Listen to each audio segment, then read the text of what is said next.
Israel Hamas के बीच cease fire को 2 दिन के लिए बढ़ाने पर हुआ समझौता, कतर के प्रवक्ता ने किया ऐलान।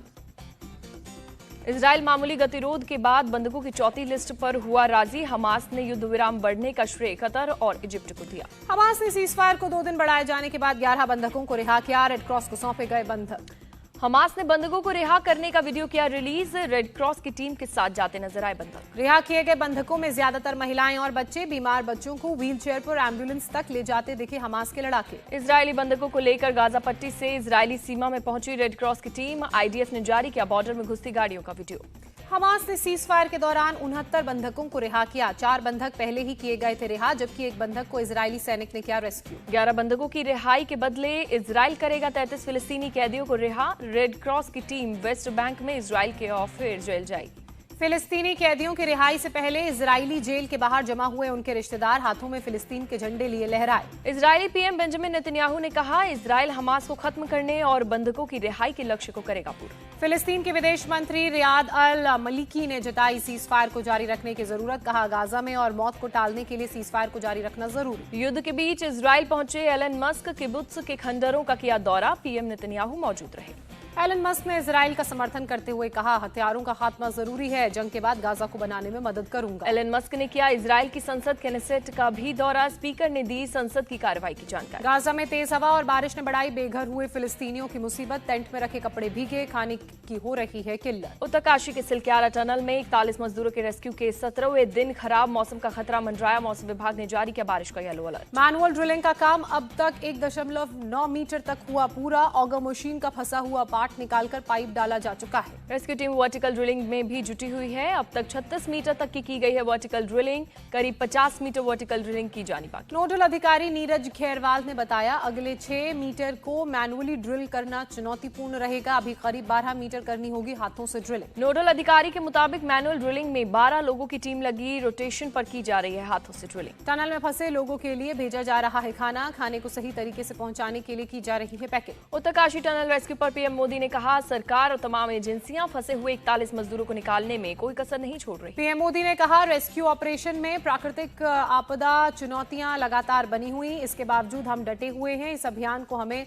बहुत सतर्कता से पूरा करना है। पीएम मोदी ने हैदराबाद में कोटी दीपोत्सव के मौके पर लोगों से अपील की हमें अपनी प्रार्थना में उन श्रमिक भाइयों को भी स्थान देना चाहिए। तेलंगाना में चुनाव प्रचार का आज आखिरी दिन। राहुल गांधी हैदराबाद में संभालेंगे कांग्रेस के प्रचार की कमान। राहुल गांधी आज सुबह 10:30 बजे जुबली हिल्स में ऑटो यूनियन और वर्कर्स यूनियन के साथ करेंगे मुलाकात। 11:30 बजे नामपल्ली में करेंगे रोड शो। कांग्रेस महासचिव प्रियंका गांधी करेंगे जहीराबाद में प्रचार। सुबह 11:30 बजे कांग्रेस उम्मीदवार के पक्ष में करेंगे वोट अपील। महाराष्ट्र के सीएम एकनाथ शिंदे और डिप्टी सीएम देवेंद्र फडणवीस का आज तेलंगाना दौरा। बीजेपी के प्रचार की संभालेंगे कमान। ओवैसी का राहुल गांधी पर हमला। कहा राहुल 50 के हो गए हैं, उन्हें दीवारें काटने को दौड़ती हैं। अगर कोई दिक्कत है तो बता दे, मैं हैदराबाद के हकीम का पता दे सकता हूं। ओवैसी ने राहुल गांधी के मोदी ओवैसी दोस्ती वाले बयान का दिया जवाब। कहा राहुल के 2 प्यार, एक इटली और दूसरा मोदी के साथ हार। असदुद्दीन ओवैसी ने दी कांग्रेस बीजेपी को खुली चेतावनी। राहुल गांधी आएंगे, मोदी आएंगे, योगी आएंगे, हमारे घर पर दस्तक देंगे तो दस्तक का जवाब धमाके से होगा। एआईएमआईएम नेता अकबरुद्दीन ओवैसी का बीजेपी पर हमला। कहा हैदराबाद का नाम नहीं बदल सकता, हैदराबाद है, हैदराबाद रहेगा। अकबरुद्दीन ओवैसी के पीएम मोदी पर बिगड़े बोल। कहा कभी चौकीदार बन जाते हैं, कभी चाय वाला।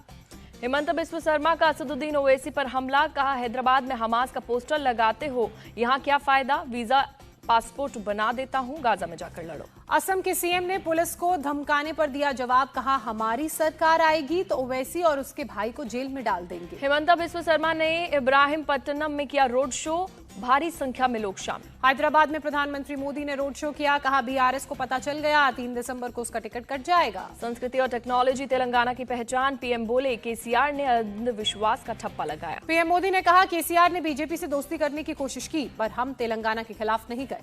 कांग्रेस महासचिव प्रियंका गांधी वाड्रा का तेलंगाना में धुआंधार चुनाव प्रचार। बीजेपी और बीआरएस की नीतियों पर उठाए सवाल। प्रियंका गांधी ने कहा इनकी नीतियां सत्ता पाने के लिए हैं, सत्ता में रहकर इनके नेता बन जाते हैं अमीर। प्रियंका गांधी ने बीजेपी और बीआरएस पर कई जुबानी हमले किए। दोनों पार्टियों पर चुनाव के समय मतदान प्रबंधन का लगाया आरोप। कांग्रेस महासचिव ने की तेलंगाना की जनता की तारीफ। कहा यहाँ की जनता अपने हक के लिए लड़ी है और आगे भी लड़ेगी। हैदराबाद में सचिन पायलट का छात्रों से संवाद। कहा कांग्रेस नौकरी देने के लिए पूरी तरीके से प्रतिबद्ध। तेलंगाना में बनेगी कांग्रेस की सरकार। बीजेपी कहा कहीं रेस में नहीं, हैदराबाद में सचिन पायलट का बयान। यूपी विधानसभा का शीतकालीन सत्र आज से शुरू, 1 दिसंबर तक चलेगा सत्र। अनुपूरक बजट पेश करेगी सरकार। योगी सरकार ने 66 साल बाद बदले सदन के नियम। विधानसभा सत्र में मोबाइल, बैनर, पोस्टर नहीं ले जा सकेंगे विधायक। 4 से 22 दिसंबर तक चलेगा संसद का विंटर सेशन। 2 दिसंबर को बुलाई गई सर्वदलीय मीटिंग। 15 दिसंबर से शुरू होगा हरियाणा विधानसभा का शीतकालीन सत्र। रणनीति बनाने में जुटी पार्टियां। यूपी के फतेहपुर में एसपी नेता स्वामी प्रसाद मौर्य का विवादित बयान। भगवान राम की प्राण प्रतिष्ठा करने के बताया ड्रामा। स्वामी प्रसाद मौर्य ने कहा, राम भगवान है, करोड़ों लोगों की राम में आस्था है, लाखों साल से उनकी पूजा हो रही है, उनकी प्राण प्रतिष्ठा क्यों? स्वामी प्रसाद मौर्य ने कहा, प्राण प्रतिष्ठा करने वाले मुर्दों की प्राण प्रतिष्ठा करें, जिससे वो जीवित हो जाएंगे। उपराष्ट्रपति जगदीप धनखड़ ने प्रधानमंत्री नरेंद्र मोदी की तारीफ करते हुए कहा, महात्मा गांधी पिछली शताब्दी के महापुरुष थे, पीएम मोदी से शताब्दी के युग पुरुष हैं। जगदीप धनखड़ ने बोला, महात्मा गांधी ने सत्य और अहिंसा से हमें आजादी दिलवाई थी,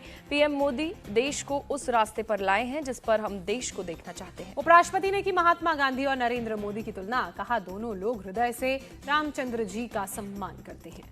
मधेपुरा में अखिल भारतीय यादव महासभा का आयोजन। भाषण के बीच मंच से माइक फेंक कर निकले पप्पू यादव। लालू यादव के नारे लगाने से नाराज हुए पप्पू यादव। मौजूद लोगों ने नारे लगाने वालों को जमकर पीटा। मध्य प्रदेश के बालाघाट में बैलेट पेपर से छेड़छाड़ का आरोप। कांग्रेस ने की कलेक्टर को हटाने की मांग। स्ट्रांग रूम में कुछ कर्मचारी मतपत्रों को कर रहे थे जमा। प्रदेश कांग्रेस कमेटी ने चुनाव आयोग से की शिकायत। मतगणना में गड़बड़ी की जताई आशंका। पूरे मामले पर एसडीएम का बयान। बोले, लिफाफे में बंद मतपत्रों के 50-50 के बंडल बनाए जा रहे थे, रूटीन प्रोसेस बताया। हरियाणा के भिवानी में आपसी रंजिश में 4 बदमाशों ने युवक पर की फायरिंग। पीड़ित युवक हत्याकांड का है आरोपी, जमानत पर आया था बाहर। 2 बाइक पर सवार बदमाशों ने चलाई 10 गोलियां। 4 गोली युवक को लगी, इलाज के लिए रोहतक पीजीआई रेफर। गोलीबारी का सीसीटीवी फुटेज आया सामने। लाठी लेकर गली में आई महिला बदमाशों से भिड़ी। हमलावर बाइक पर सवार होकर मौके से हुए फरार। फिलहाल पुलिस पूरे मामले की जांच में जुटी। दिल्ली में हुई महिला की हत्या का पुलिस ने खुलासा किया। हत्या के आरोप में मंगेतर को गिरफ्तार किया। वारदात के बाद मुंबई भाग गया था मंगेतर। दिल्ली पुलिस की टीम ने आरोपी को मुंबई से किया गिरफ्तार। पुलिस को रविवार को संदिग्ध बैग से महिला की मिली थी लाश। पुलिस के मुताबिक महिला की गला घोंटकर की गई हत्या। आरोपी मंगेतर फ्लाइट से मुंबई हो गया था फरार। ग्रेटर नोएडा वेस्ट के बिसरख थाना इलाके में शादी समारोह में हत्या। दोस्त की बेटी की शादी में शख्स ने समधी को गोली मारी। ग्रेटर नोएडा के एक फार्म हाउस में हो रही थी शादी। दोनों पक्ष शामिल होने आए थे। आरोपी और मृतक का आपस में चल रहा था पारिवारिक विवाद। पुलिस मामले की जांच में जुटी। गुजरात के भावनगर में एक महिला की रॉड से पीटकर हत्या। पुरानी रंजिश में आरोपियों ने हत्या को दिया अंजाम। पुलिस ने आरोपियों के खिलाफ दर्ज किया केस। मृत महिला के परिवार वालों का पुलिस पर लापरवाही बरतने का आरोप। यूपी के बरेली में खेत में मिला 55 वर्षीय महिला का शव। पुलिस केस दर्ज कर जांच में जुटी। अगरतला में एयरपोर्ट से 20 किलो गांजा बरामद। पुलिस ने 2 लोगों को गिरफ्तार किया। तमिलनाडु के मदुरई में शराब की दुकान में लूट। लुटेरों ने 1 लाख रुपए सहित शराब की 50 से ज्यादा बोतलें लूट ली। हथियारबंद लुटेरों ने दुकान के कर्मचारी पर तेज धार हथियार से किया हमला। सीसीटीवी में कैद हुई पूरी वारदात। दुकान बंद कर जा रहा था कर्मचारी। लुटेरों ने हथियार के बल पर खुलवाया दुकान का ताला। कर्मचारी पर लगातार कर रहे थे हमला। झारखंड के बोकारो में पुलिस और प्रदर्शनकारियों में झड़प। जमकर चले लाठी डंडे और पत्थर। चंदन कियारी में प्रदर्शनकारियों ने महिला पुलिस पर पत्थर फेंका।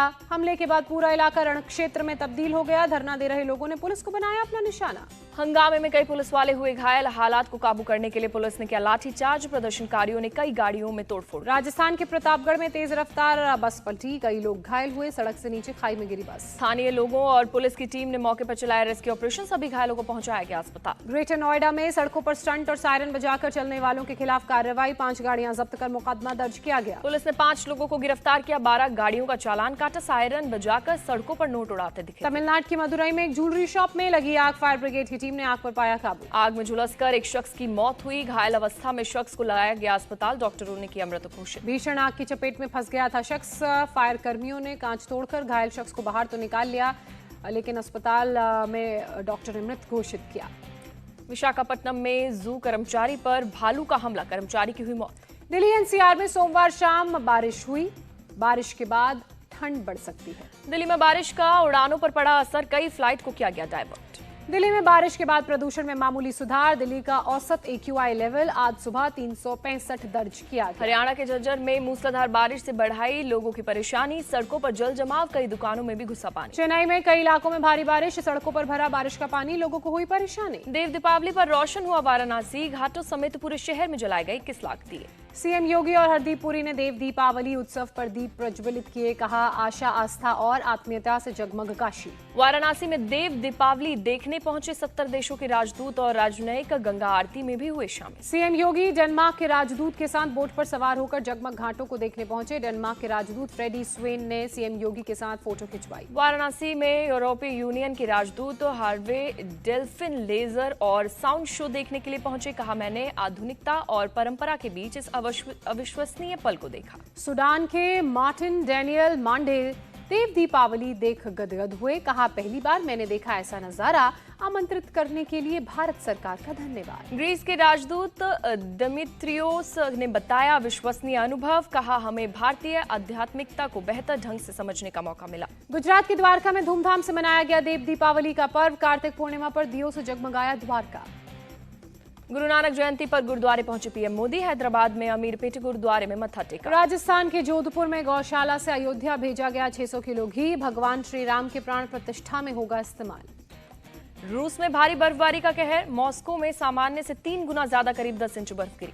मॉस्को की सड़कों पर जमी बर्फ की मोटी परत। 12,000 से ज्यादा कर्मचारी बर्फ को हटाने में जुटे। यूक्रेन पर भारी बर्फबारी और बर्फीले तूफान की मार। घनी धुंध की वजह से कई जगहों पर हुए हादसे। यूक्रेन के ऊर्जा मंत्री के मुताबिक यूक्रेन के 16 क्षेत्रों के करीब 2,000 शहर और गांव की बिजली व्यवस्था ठप। यूक्रेन के राष्ट्रपति जेलेंस्की ने मौसम और खराब होने की जताई आशंका। कहा, सभी सरकारी एजेंसियां बिजली सप्लाई दुरुस्त करने और सड़क को साफ करने में जुटी। भारत ऑस्ट्रेलिया के बीच तीसरा T20 मैच आज गुवाहाटी में खेला जाएगा। शाम 7 बजे होगा मुकाबला। ऑस्ट्रेलिया के खिलाफ तीसरे T20 मुकाबले के लिए टीम इंडिया गुवाहाटी पहुंची। एयरपोर्ट पर फैंस ने किया जोरदार स्वागत। होटल पहुंचने पर खिलाड़ियों का पारंपरिक तरीके से स्वागत हुआ। सभी खिलाड़ियों के गले में गमछा डाला गया। 5 मैचों की सीरीज में टीम इंडिया 2-0 से आगे। आज मुकाबला जीतकर सीरीज पर कब्जा करने की होगी कोशिश। हार्दिक पांड्या का गुजरात टाइटंस के लिए भावनात्मक अलविदा नोट। कहा, अविस्मरणीय यात्रा रही। हार्दिक पांड्या की मुंबई इंडियंस में वापसी। नीता अंबानी ने किया स्वागत।